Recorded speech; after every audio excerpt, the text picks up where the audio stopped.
I've been thinking about something lately. Actually, I've been sitting with it for a while now. Sometimes I'll just be here in my office after everyone leaves, the house gets quiet, the notifications stop. There's no conversation to respond to, no email waiting for me, no camera rolling, just silence. And it's funny because I've noticed something. At first, silence almost feels uncomfortable. Have you ever experienced that? You finally have a moment to yourself, and instead of actually enjoying it, you instinctively reach for your phone, or you turn on music, a podcast, or the television. Maybe you start cleaning, maybe you scroll social media, or you immediately start planning for tomorrow. Anything except simply just sitting there. And I started asking myself, when did we become so uncomfortable with silence? Because I don't think we were born this way. Children don't need constant stimulation to feel alive.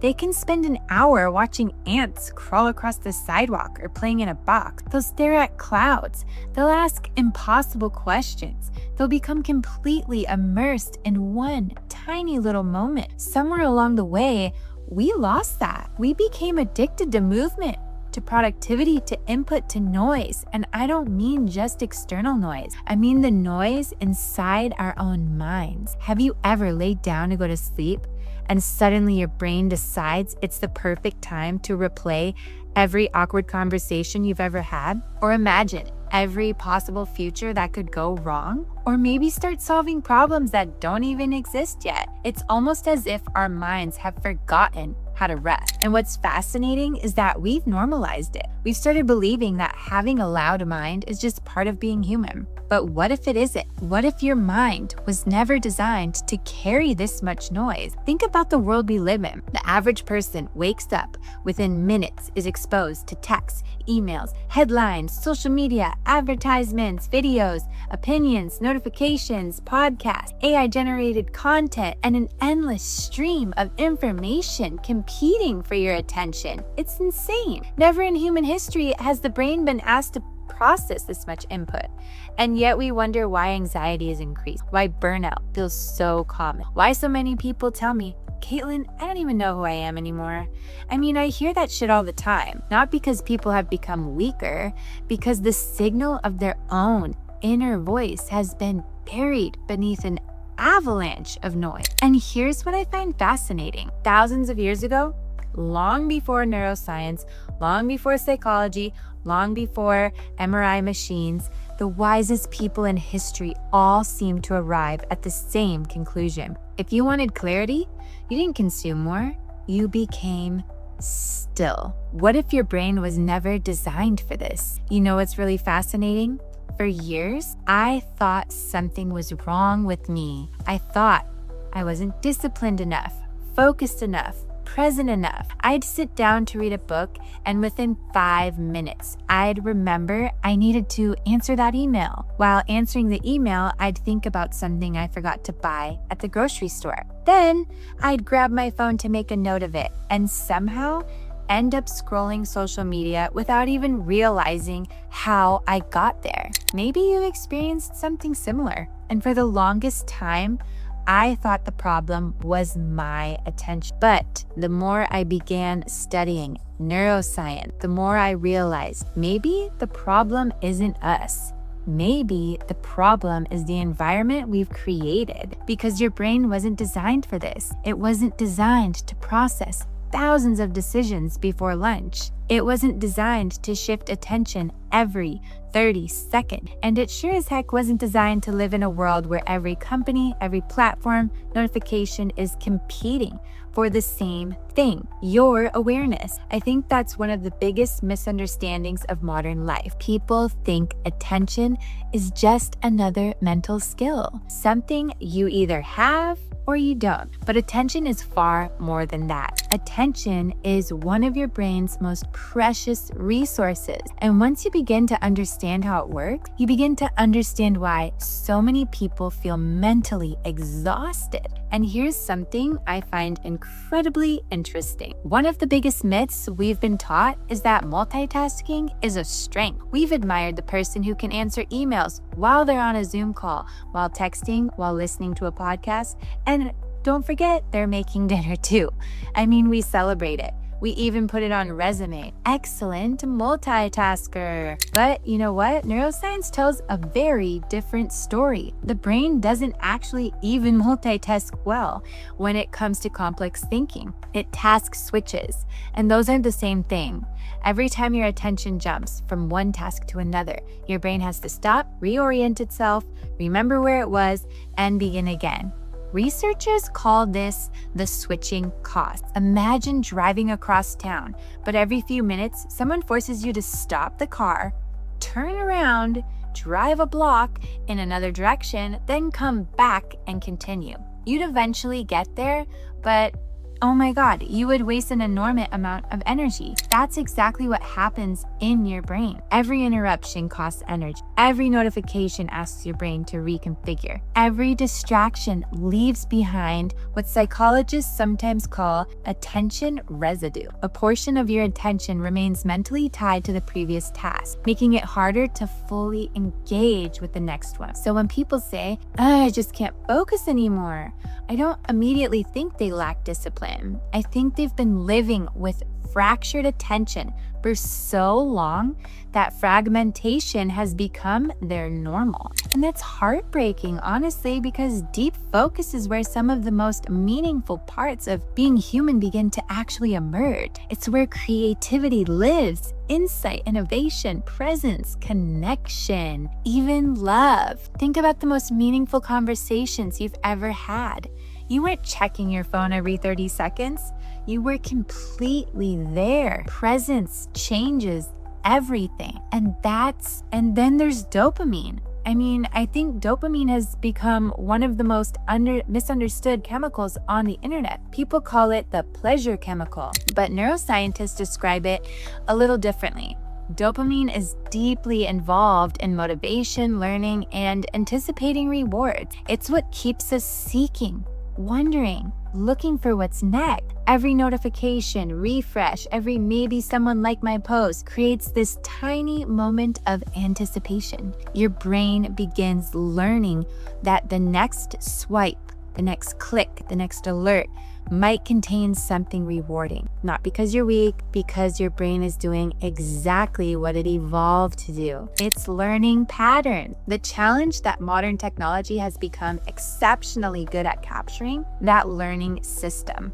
Entire industries now compete for one thing, not your money, your attention, because your attention has become one of the most valuable commodities on the planet. And here's the question I keep coming back to.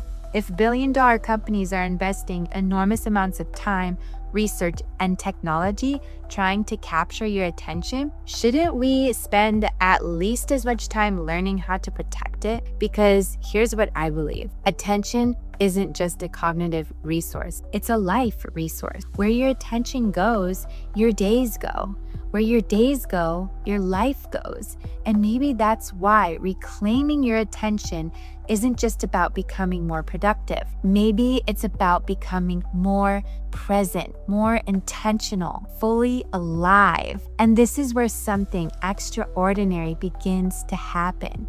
Because when I started studying how attention works in the brain, I couldn't help but notice something. The more I learned from neuroscience, the more it sounded like the wisdom traditions that have existed for thousands of years, almost as if they had been pointing towards the same truth all along. They just spoke a different language. You know what's been fascinating me lately? The more I study neuroscience, the more I find myself going back and reading ancient philosophy. Not because I'm trying to prove one with the other, but because I keep noticing something. They're literally asking many of the same questions, just in different languages. Science asks, how does this happen? Ancient wisdom asks, why does this matter? Psychology asks, how does this shape behavior? Spiritual traditions ask, how does this shape consciousness? Different questions, different methods, but so very often they're pointing toward the same human experience. And I don't think that's an accident at all. Think about that for a moment. Literally, across thousands of years, people who never met each other, living on different freaking continents, speaking completely different languages, and with completely different cultures, all arrived remarkably similar practices. Like, how is that even possible? The Buddhist monks sat in silence. The Stoics practiced daily reflection. The Taoists taught effortless alignment with nature. Mystics retreated into solitude. Indigenous cultures fasted, spent time in nature, and embarked on vision quests. Jesus repeatedly withdrew into the wilderness before pivotal moments in his ministry. Muhammad sought solitude in the cave of Hira before receiving revelation.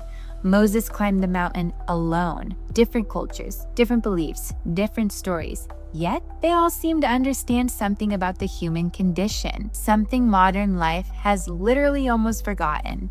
Sometimes the deepest wisdom isn't found by adding more. It's found by creating enough space for what is already there to emerge. And I find that incredibly beautiful because none of these traditions were obsessed with constant consumption. They weren't asking, how can I become more productive? They were asking, how can I become more present? That's a completely different question. And this is where Hermetic philosophy has shaped the way I see the world. Not because I think everyone needs to study Hermetics. Honestly, most people who listen to my videos may never even hear me say the word. What resonates with me isn't memorizing ancient principle. It's learning to recognize timeless pattern. One of the ideas that has stayed with me for years is that life reflects pattern. There are rhythm, relationships, cause and effect, cycles, inner states that influence outward behavior. Not because life is magical, but because life is deeply interconnected. When I began studying neuroscience, I found myself smiling because the language was different, but yet, the patterns felt familiar. The brain changes through repetition. Attention shapes perception. Your nervous system influences how you interpret the world around you. Your expectations influence what your brain notices, and your body stores experience. I thought, I've heard this before. Not in a textbook or anything, but in ancient wisdom. Different language, same invitation. Become conscious. I think one of the greatest misconceptions about wisdom is that it's more about knowing more. I don't believe that anymore. I think wisdom is about seeing more clearly. It's learning to recognize patterns that were always there, but were hidden beneath distraction. Think about someone learning to play music. At first, they see random notes on a page. Then one day, they begin hearing relationships between the notes. The music was always there. Their perception changed. I think wisdom works the same way. It doesn't necessarily give you a new world. It gives you new eyes, a new vision, a new prescription for seeing. There's another idea I find incredibly interesting. Many spiritual traditions speak about something like an inner knowing. Some call it intuition, some call it the still, small voice. Some speak of higher consciousness. Some describe the Akashic records, a symbolic or spiritual idea of a vast field of wisdom or memory that consciousness can access. Whether someone understands the Akashic records literally, metaphorically, or simply as a beautiful way of describing deep intuition isn't actually the point I'm trying to make. The point is this: across cultures, humanity has consistently suggested that there is more wisdom available than what our conscious analytical mind can immediately grasp. And interestingly, modern neuroscience has been exploring how much of our processing happens beneath conscious awareness. Your brain is constantly integrating experiences, recognizing patterns, making predictions, and processing information outside of conscious thought. Sometimes you've probably experienced this yourself. You wrestle with a problem all day long. Nothing. Then you take a walk, or a shower, or wake up the next morning maybe, and suddenly the answer is there. Where did it come from? Did your brain suddenly become smarter overnight? Probably not. More likely, your mind finally became quiet enough to integrate what it already knew. And maybe, just maybe, that's one of the reasons silence has always been considered sacred, and why they're filling us with so much noise. Not because silence magically gives us answers, but because silence creates the conditions where deeper insight can actually surface. So I often wonder, what if we've misunderstood intuition? What if intuition isn't the opposite of reason? What if it's another form of intelligence? Not irrational, not mystical, but the quiet integration of everything you've experienced, everything you've learned, everything your nervous system has processed, finally rising up into awareness. Science continues to explore these processes through cognition, implicit learning, and predictive processing. Ancient wisdom spoke about them through the language of the soul. Once again, different maps, same human experience. And maybe that's why I believe we're living through something much bigger than a technological revolution. I think we're living through a remembering that we don't have to choose between science and spirituality. We don't have to choose between evidence and wonder. And we don't have to choose between the brain and the soul, because perhaps they were never enemies to begin with. Perhaps they've been describing different dimensions of the same extraordinary human experience all along. You know, the more I study all this, the brain, the nervous system, ancient philosophy, hermetics, psychology, spirituality, everything, the more I keep arriving at the same place. Not for information, not another morning routine, not more, just a different way of seeing. And I think that's what wisdom really is. Wisdom isn't collecting more knowledge. Wisdom is seeing life more clearly. It's looking at the same world through a different level of awareness. Because if we're honest, most of us aren't suffering because we don't know enough. I mean, we already know we should sleep more. We already know we should breathe deep. We already know we should spend less time on our phones. And we already know we should slow down. Information has never really been the problem. Embodiment has. And I think that's one of the greatest misunderstandings of our generation. We've confused knowing with becoming. We've mistaken consuming for transforming. We've been taught that the next book, the next podcast, the next guru, the next course, the next AI prompt is finally going to give us that one missing piece. I mean, I've been on that journey too.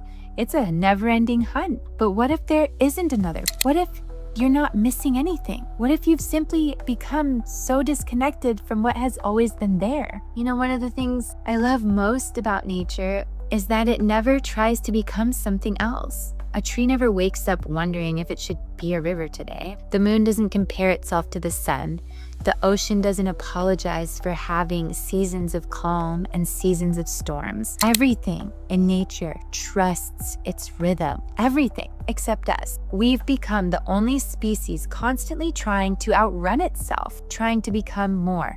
Do more, know more, produce more, prove more. And somewhere along the way, we forgot something incredibly important. Nature doesn't grow through force. It grows through alignment. A flower doesn't bloom because someone yells at it. It blooms because the conditions are right. I mean, it needs enough sunlight, enough water, healthy soil, a little bit of time. Maybe we're not so different. Maybe healing has never been about forcing yourself to become a better version of you. Maybe it's about creating the conditions where the version of you that's already there finally has room to emerge. That feels very different to me. Much more gentle, kinder, and way more honest. And I think that's where science and spirituality finally shake hands. Science tells us that the brain changes through repetition, that attention strengthens neural pathways, that safety allows the nervous system to become more flexible, that experiences literally shape the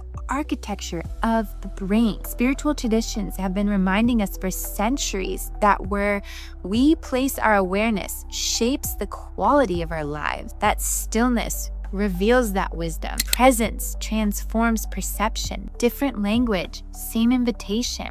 Become conscious, become present, become available to yourself. Sometimes people ask me, Kaylin, do you really believe all this? And my answer is, I believe that truth leaves clues. I believe that when cultures separated by oceans, languages, and thousands of years, all begin pointing towards similar practices, it's probably worth paying attention to. Not because any one tradition has all the answers, but because together they remind us of something profoundly human, that we were never meant to live disconnected from ourselves. I also think we've misunderstood what it means to awaken. For a long time, I imagined awakening as this traumatic event, a lightning bolt, a mystical experience, some huge shift where suddenly everything just makes sense. But the older I get, the more I think awakening is much, much quieter than that. I think awakening is noticing, noticing the thought before it becomes the belief, the emotion before it becomes a reaction, noticing that tension before it becomes suffering, the beauty that was always there, noticing yourself. Maybe awakening isn't becoming someone new. Maybe it's finally paying attention. And if you could leave with one thought, it would be this. Tomorrow morning, before you pick up your phone, before you check your email, before you ask AI, before you scroll looking for answers, just sit, even if it's only for 5 minutes. Open the window, feel the air, listen to the birds. Just watch the sunlight move across the room, anything. And ask yourself one question. Not what do I need to do today, but what is life trying to show me today? Then don't rush to answer it, just listen. Because I have a feeling your deepest wisdom has been patiently waiting beneath the noise all along. Not hidden, not gone, just waiting for enough silence to finally be heard. When we started this talk, I've asked you a question. When did we become so loud? Maybe that's not the question you should leave with, though. Maybe the better question is, what becomes possible when we become quiet again? Because I don't think silence is empty. I think silence is full of wisdom, clarity, creativity, healing, and full of a version of you that's been waiting for you to come home. Thank you for spending this time with me today. If it resonated with you, I'd love to hear your thoughts, of course. What part stayed with you? What question are you leaving with? Share it in the comments because some of the most meaningful conversations can happen there. And if you're on this journey of reconnecting with yourself through science, ancient wisdom, and conscious creation, I'd love to welcome you into our community inside the Divine Soul Lifestyle Academy or our app, the Divine Alchemy Method. Until next time, take a deep breath, slow down, and remember, come home to yourself. As always, be more than a label and embody your divine soul.